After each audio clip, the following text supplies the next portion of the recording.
Bullying বা বুলি, ওই যে আছে না আউটক্যাস্ট, কোরিয়াতে এটাকে বলা হয় ওয়াংতা। আউটক্যাস্ট ওই যে গুগলে সার্চ করলে না আউটক্যাস্ট বলে। তা অনেকেই তো আমরা বুলিং বলি বা বুলি। এই বুলির শিকার হয় নাই আমার মনে হয় খুব কম লোকই খুঁজে পাওয়া যাবে। হ্যালো, সবাই কেমন আছেন? আমি কলিকল্পনা, সাউথ কোরিয়া থেকে। আসলে সত্যি আমাদের জীবনটা যে কেমন সেটা কেউ না জানলেও, মানে যদি না বলি তাহলে তো কেউ জানতেই পারবে না। বলার পরেই না হয় সবাই জানবে যে আসলে আপনি এমনভাবে বুলির শিকার হয়েছিলেন, বা আপনাকে মানুষজন এত বেশি বলছিল। এই কথাগুলো আমরা তখন বলে থাকি শোনার পরে।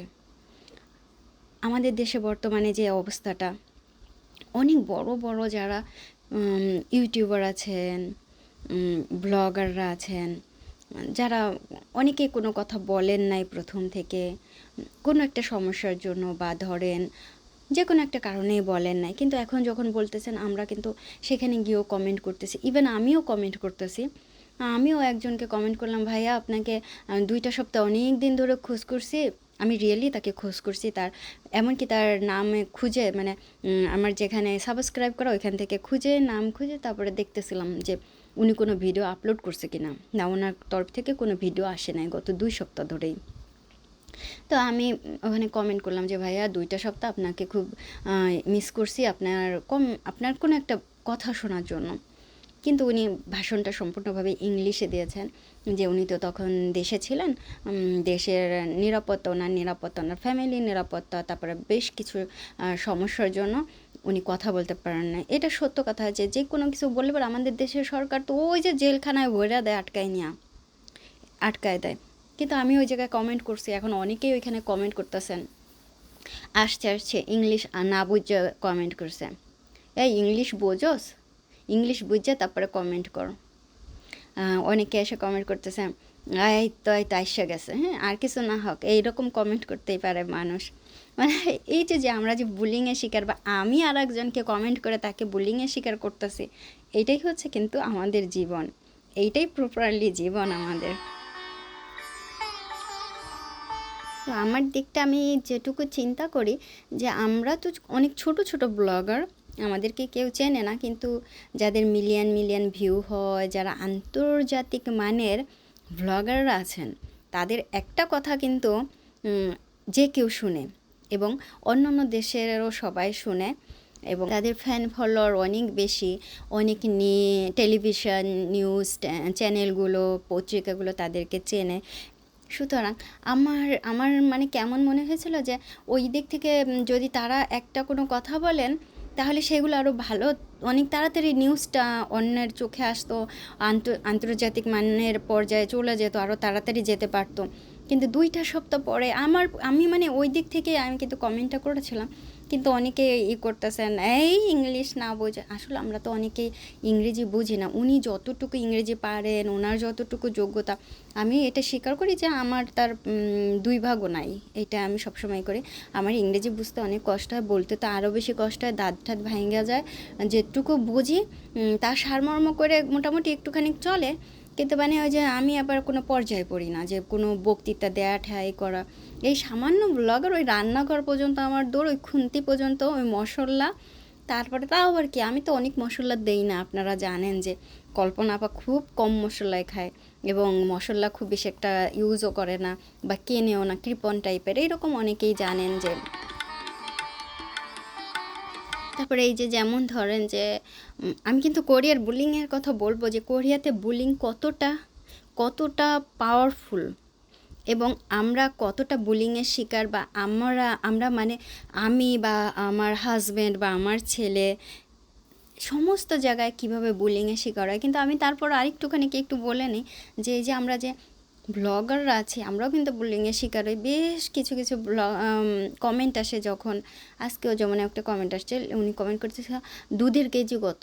তা এই যে যে যারা কমেন্টটা করেন দুধের কেজি কত, তো আমি যদি ওইখানে কমেন্ট করি, যে উত্তর দিই যে তাই তো, তো তোমার মা, তোমার বোন, তোমার বউয়ের দুধের কেজি যদি জিজ্ঞাসা করি, তখন তো তুমি অনেক রাগ করবা নে, খেপে যাবা নে, তাই না? কিন্তু অন্য অন্য মেয়েদের দিকে তাকাইলে পরে তাদের বলবা নে তোমার দুধের কেজি কত। আমি তো এই যে ডাইরেক্ট বলতেছি, আমার ছোট ছোট ছেলেমেয়েরাও হয়তো বা শুনতেছে আমার কথাগুলো, তারপর বড়রাও আছেন শুনতেছেন। আমি খুবই দুঃখিত। যতদিন পর্যন্ত আমাদের মন মানসিকতা চেঞ্জ না করতে পারবো যে আমাদের আমাদের ঘরের মহিলারা একরকম, আর যারা ব্লগ করেন, যারা ওই যে ওই রকম কাপড় চোপড় পরে বেড়ান, তাদের দুধের কেজি জিজ্ঞাসা করব। ঠিক এরকম একটা ঘটনা আসছে। মানে আমি নিজেই হাসতেছি। তখন আমি ওই রকম কমেন্ট করছি, না তো খুব রাইগা রইগা যায়, খুব করে বলে, এই আমাদের মা বোনেরা কি তোর মতো অনলাইনে এসব ভিক্ষা করে, এরকম উত্তর দেয়। তো এই যে যে কথাগুলো বলা, তখন আমার মনে হয় যে সত্যিই তো শিক্ষিত অশিক্ষিত এই দুই ভাগে কিন্তু সবাই বলেন, কিন্তু আসলে কি শিক্ষিত বা শিক্ষিত লোকজনেরাও কিন্তু এই কমেন্টগুলো করেন। যেমন সেদিনকার দেখলাম ইংল্যান্ডের একজনে কমেন্ট করতেছে, আর পাইলে না বুড়ারে বিয়া করছো বাংলাদেশে, আর মানে খুব বাজে ভাষা করে বলছে, যার ছেলে পাও নাই খুঁজা। তখন আমার এরকমই আসে যে আসলে শিক্ষিত বা অশিক্ষিত না, সুশিক্ষিত স্বশিক্ষিত এই দুইটা শব্দ আছে কিন্তু। সুশিক্ষিত, শুধু শিক্ষা পাইলে হবে না, সেই শিক্ষাটার সুশিক্ষা পাইতে হবে, তাহলেই না বুলিংটা আমরা কম করতে পারবো, আমি বা আর অন্য যেই হই না কেন। আসলে আমরা যাদেরকে পছন্দ করি, আমি চাই তার কাছ থেকে একটা খুব ভালো একটা কিছু অনেক তাড়াতাড়ি আশা করি। যে দেশের এই অবস্থার জন্য আমি ওনার কাছে সত্যি অনেক বেশি আশা করছিলাম যে এই অবস্থার জন্য যেন আমি যাদের কাছ থেকে আশা করছিলাম তাদের কারো কাছ থেকেই কোনো সেই সময় কোনো পাইনি, আসলেই পাই নাই। যাদেরকে ফলো করতাম, ফলো করি, দেশের এই অবস্থার সময় তারা প্রথম থেকে কেউই কোনো কথা বলেন নাই। আমি একেবারে প্রথম থেকে ফেসবুকে খুব অ্যাক্টিভ ছিলাম যে এটা ঠিক না, একটা দুইটা মেসেজ দিয়ে ভিডিও দিয়ে প্রকাশ করতেছে, প্রচুর গালাগালি খাইতেছিলাম, আর আমি আর খালি ডিলিট করতেছিলাম, আমি প্রচুর ডিলিট করতেছিলাম।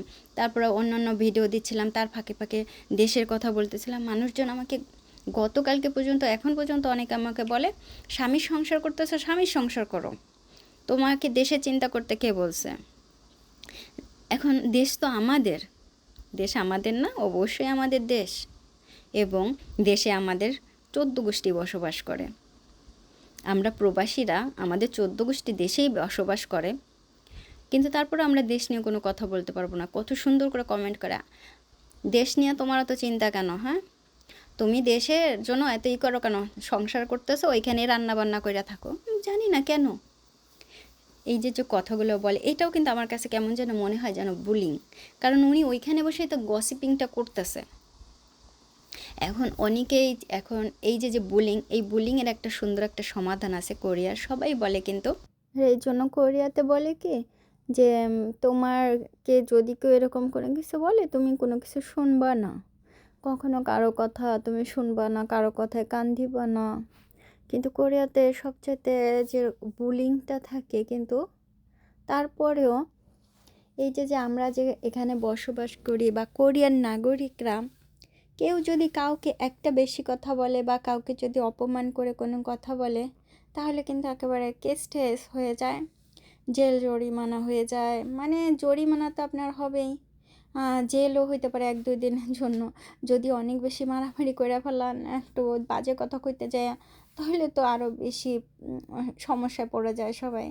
সেজন্য আমাদের সবসময় থাকে এখানে কোরিয়াতে যে কেউ কাউকে কোনো বেশি কথা বলে না।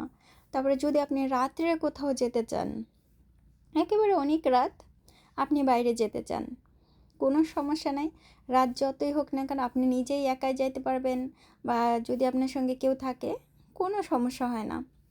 মাঝে মধ্যে হয়তো বা 1-2বার কোথাও কোনো সমস্যা হয়, কিন্তু সেটা খুবই অল্প পরিমাণের, কিন্তু এবার এর জন্য আবার পুলিশি কেস বা অনেক সমস্যার সমাধানও হয়ে যায়। আবার কোরিয়াতে অনেকেই জিজ্ঞাসা করে যে চোর আছে কি না। হ্যাঁ, চোর আছে, এইটা একটা খুব ভালো একটা বিষয়। চোরের কাহিনী যদি বলি আপনাদেরকে, তাহলে আপনারা অনেকেই একেবারে অবাক হয়ে যাবেন যে এরকম। ধরেন চোর আসছে, চুরি করে নিয়ে গেছে কোনো একটা বাড়ির থেকে বা কোথাও থেকে, মাত্র 2 দিনের মধ্যে কিন্তু পুলিশ ট্রেস করে ফেলে কে নিয়ে গেছে আর কোথা থেকে নিয়ে গেছে, কোন পথ দিয়ে গেছে। কারণ কোরিয়াতে সমস্ত জায়গাতেই মানে কিছুক্ষণ পরপর বা কিছু জায়গা পরপরই সিসিটিভি ক্যামেরা লাগানো আছে, যে সিসি ক্যামেরা যেটা বলে, আমরা বলি সিসিটিভি ক্যামেরা, মানে কোরিয়ান এই দিকেই। তো সিসি ক্যামেরা, সেই ক্যামেরা দিয়ে একেবারে খুঁজে টুজে বের করে ফেলে, কোথাও কোনো সমস্যা হয় না বের করতে, যে চোরটা কে বা কোথা থেকে আসছে, কিভাবে ড্রেস পাল্টাইছে বা কোন ড্রেস পরে আসছিল, বেরোনোর সময় কোন ড্রেস, সমস্ত কিছু হয়ে যায়, কী কী নিয়েছে ঘর থেকে, কেমন ব্যাগে করে নিয়ে গেছে। তো এই যে চোর যে ধরলো, এখন চোর ধরার পরে ধরেন ঘরের জিনিস টিনিস যে চুরি হয়েছে সেইগুলো কি পাওয়া যায় কিনা অনেকের প্রশ্ন থাকতে পারে। না, সেগুলো কিন্তু পাওয়া যায় না, মানে যার চুরি হয় তার একেবারে মানে কপাল টপাল সব পুড়েই যায়, এই রকম অবস্থা। কিছুই পাওয়া যায় না। তো কেন পাওয়া যায় না, এই যে ধরেন পুলিশে যদি ধরে, যদি ব্যবস্থা করে দেয় পরে, অনেক টাকা পয়সা যদি নিয়ে যায় বা কিছু, সেগুলোকে উদ্ধার করতে পারে কি না, বেশিরভাগ ক্ষেত্রেই পারে না, 99%ই পারে না।